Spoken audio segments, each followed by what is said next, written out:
Hello my dear viewers, this is your boy Buvi. So today நம்ம இன்னைக்கு வந்து psychology of மணில இருக்க 15 சாப்டரை பார்க்க போறோம். சாப்டர் பேரு நத்திங்ஸ் ஃப்ரீ. ஸோ அதோட கேப்ஷன் ஆத்தர் என்ன சொல்றாருன்னா, everything has a price but not all prices appears on the label.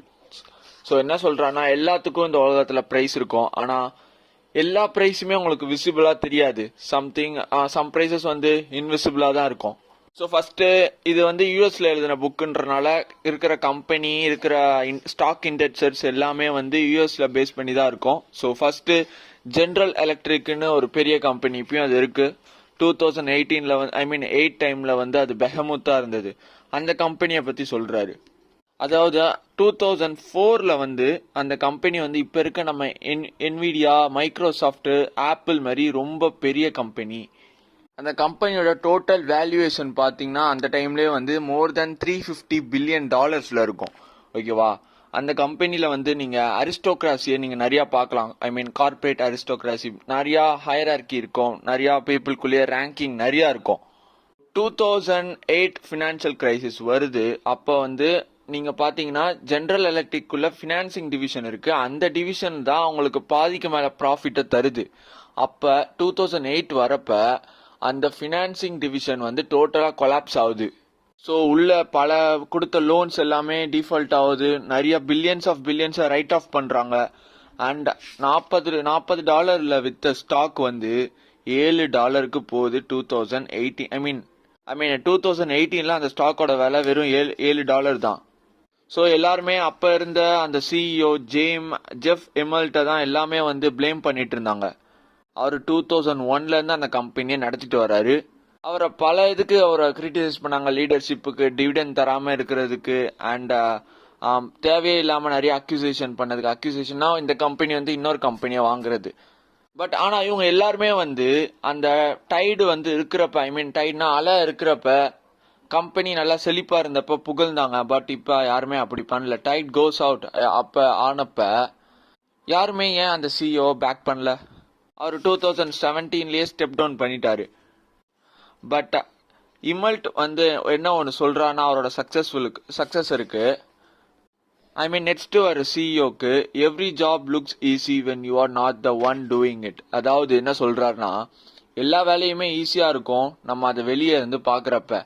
Virat Kohli அடிக்கிற கவர் டிரைவ் வந்து வேர்ல்ட் கிளாஸ், ஆனா அது பார்க்க ரொம்ப ஈஸியா பண்ணி காமிப்பாரு.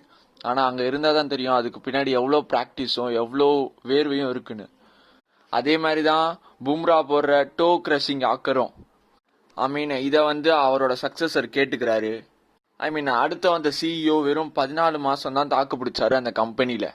நம்ம சில நேரம் ரொம்ப ஓவர் கான்ஃபிடென்ட் ஆயிடலாம். அண்ட் இதெல்லாம் வந்து தியரியில வந்து ஈஸியா இருக்கும், ரொம்ப திங்ஸ்லாம் ரோஸியா இருக்கும். பட் இன் ப்ராக்டிக்கல் டேர்ம்ஸ்ல பாத்தீங்கன்னா அது கஷ்டம். அண்ட் S&P 500 வந்து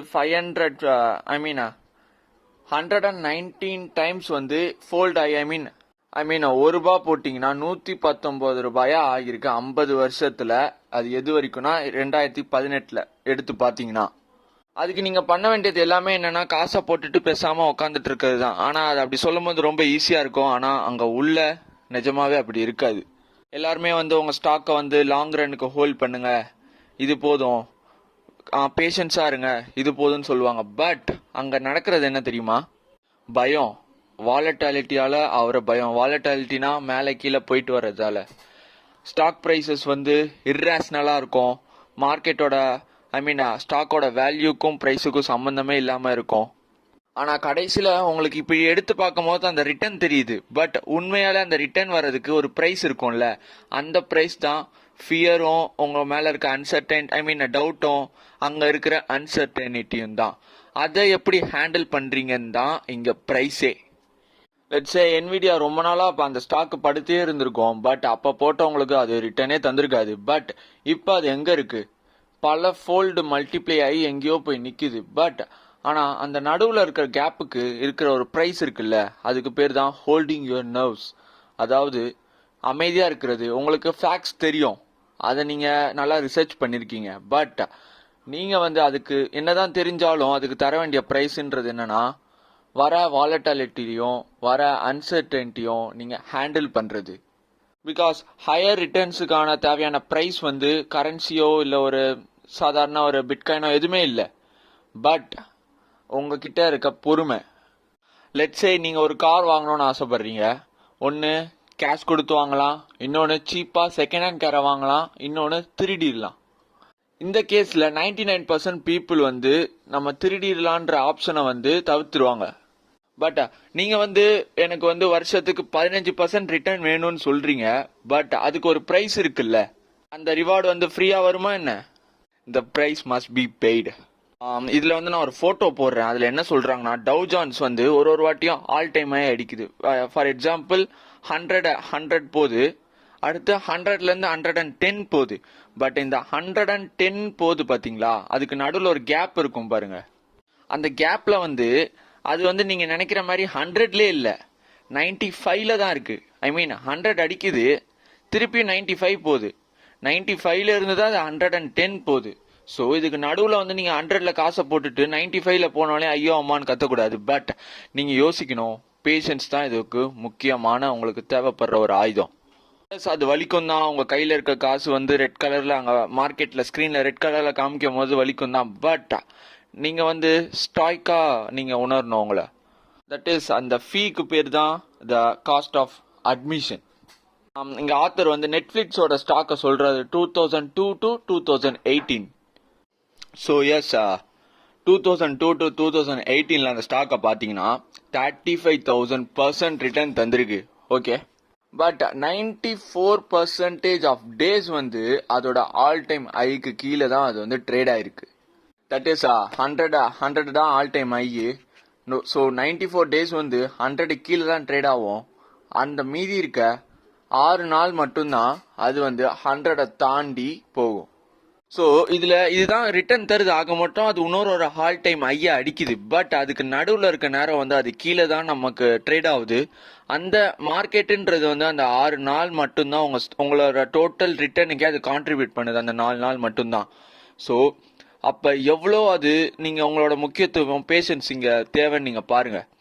அந்த 4 நாளை நீங்கள் மிஸ் பண்ணிட்டீங்கன்னா 6 நாளை உங்களோட டோட்டல் ரிட்டர்ன்ஸே காலி ஆயிரும். இதுதான் சார்லி மங்கர் சொல்லுவார். ஸோ இதில் என்ன முக்கியம்னா பேஷன்ஸ் முக்கியம். பேஷன்ஸ் இருந்தால் தான் நம்மளால கேம்லேயே இருக்க முடியும். எவ்வளோ நேரம் கேமில் நிற்கிறோமோ அவ்வளோக்கு அவ்வளோ ரன் அடிக்கலாம். ஸோ அதே மாதிரி தான் நம்ம கார் மாதிரி தான். கார் நம்ம காசு கொடுத்து வாங்கலாம். அதாவது இங்கே அதோட கான்டெக்ட் என்னன்னா வாலட்டாலிட்டியை நம்ம வந்து அக்செப்ட் பண்ணுறது. அண்ட் நம்பர் 2, சீப்பாக நம்ம தேடி போகலாம் சீப்பான காரை. அது வந்து நம்ம கம்மியான returns like bond or some safety deposits. Number 3, நமக்கு வந்து காரை திருடலாம். இங்கே அதுக்கு என்ன பேர்னா வந்து கிராண்ட் தெஃப்ட் ஆட்டோன்றாரு நம்ம ஆத்தர் வந்து. அதுக்கு பேர் வந்து நம்மளோட வாலட்டாலிட்டியெல்லாம் நம்ம வந்து தவிர்த்துட்டு ட்ரேட் பண்ணி சம்பாதிக்கிறது. அதாவது ஒன்லி அப்சைடு நம்ம ப்ரொஜெக்ட் பண்ணிட்டு நம்மளை நாமே ஏமாத்திக்கிட்டு நம்மளோட P&L வந்து ரெட் கலர்ல வர வச்சுக்கிறது. ஸோ மோஸ்ட் பீப்புள் வந்து தேர்ட் ஆப்ஷனாக வந்து சூஸ் பண்ண மாட்டாங்க, காரை வந்து திருடுறது. பட் இன்வெஸ்டிங்ல மட்டும் மனுஷனோட மைண்ட் எப்படி வேலை செய்யுதுன்னு பாருங்க. எல்லாருமே வந்து அந்த தேர்ட் ஆப்ஷனை வந்து சூஸ் பண்றாங்க. வாலட்டாலிட்டி தேவையே இல்லாத ஆப்ஷன், ஐ மீன் வரக்கூடாதுன்னு யோசிச்சு. இந்த ப்ரைஸை வந்து பேவே பண்ணாம எப்படி வந்து நம்ம காசு சம்பாதிக்கிறது? தட் இஸ் ரெசெஷன் வருதுன்னா அதுக்கு முன்னாடி ஸ்டாக்கை வித்துருவோம். நெக்ஸ்ட் பூம் வருதா, பூமுக்கு முன்னாடி ஸ்டாக்கை வாங்கி வச்சிருவோம். நமக்கு எக்கனாமி ஃப்ளரிஷ் ஆகும் போது காசு கிடைக்கும். ஸோ இதெல்லாம் அவங்க வந்து பண்றாங்க. ஸோ லெட்ஸே ஒரு உண்மையாக அவங்க வீட்டு பக்கத்தில் யாராவது ஒரு 5 வருஷம் உண்மையாலே ஸ்டாக் மார்க்கெட்டில் இன்வெஸ்டிங் மட்டும் பண்ணிட்டு இருந்தாங்கன்னா அவங்க கிட்ட கேளுங்க. வாலட்டாலிட்டி வந்து இன்வைட்டபிள், அது வந்து ஒரு இன்வெஸ்டருக்கு ஃப்ரெண்டுன்னு சொல்லுவாங்க. ஏன்னா அந்த டைம்ல தான் நம்மளால வந்து நல்ல நல்ல ஸ்டாக்கை கம்மியான விலைக்கு வாங்க முடியும். நீங்கள் ஏற்கனவே வாங்கி வச்ச ஸ்டாக்கையும் இன்னும் கம்மி விலைக்கு வாங்கிக்கலாம். But most of the human வந்து இதை வந்து தவிர்க்க பார்க்குறாங்க வாலட்டாலிட்டியை. ஸோ பல கார் திருடர்கள் வந்து மாட்டிப்பாங்க. ஒரு சில பேர் வந்து தப்பிச்சிருவாங்க. அதாவது ட்ரெயின் தண்டவாளத்தில் வந்து 10 ரூபாய் வச்சுட்டு எடுக்கிற மாதிரி. என்னைக்காவது அந்த 10 ரூபாய்க்கு ஆசைப்பட்டு ட்ரெயினில் அடி வாங்கி உங்கள் வாழ்க்கையவே நீங்கள் தொலைச்சிருவீங்க. எஸ்பெஷலி ஃபியூச்சர்ஸ் அண்ட் ஆப்ஷன்ஸில் ட்ரேட் பண்ணிங்கன்னா. ஸோ யூஎஸில் வந்து டாக்டிக்கல் ஃபண்ட்ஸ்னு ஒன்று இருக்கும். அது வந்து அப்பப்போ அதில் இருக்க ஸ்டாக்ஸை மாற்றிக்கும், என்னென்னமோ பண்ணோம் உங்களுக்கு ரிட்டர்ன் வர வைக்க. கிமிக் மாரி. ஐ மீன் ஸ்டாக்ஸ்லேருந்து பாண்ட்ஸுக்கு போவோம். டோட்டல் போர்ட்ஃபோலியோவே ஃபுல்லாக பாண்ட்ஸாக மாற்றிக்கலாம், இல்லை ஃபுல்லாக இதாக மாற்றிக்கலாம். ஒன் டைம் இது மாதிரி தான் ஆச்சு. That is 2010 to 2011. அப்போ வந்து ஸ்டாக் மார்க்கெட் வந்து ரொம்ப ஃபெரோஷியஸாக இருந்தது. எல்லாமே புல் மார்க்கெட். அது வந்து அந்த டைம் தான் வந்து ரெசெஷன் டைம் வந்து ஸ்டாக் மார்க்கெட் வந்து கீழே விழுந்துட்டு இருந்தது. இந்த மாதிரி டைம் தான் இந்த மாதிரி டாக்டிக்கல் ஃபண்ட்ஸுக்கான ஒரு பெரிய ஆப்பர்ச்சுனிட்டி. அப்போ தான் அவங்களோட ஸ்கோர் கார்டை அவங்க வந்து ஷைன் பண்ணிக்க முடியும். S&P 500 வந்து 20% கீழே விழுது.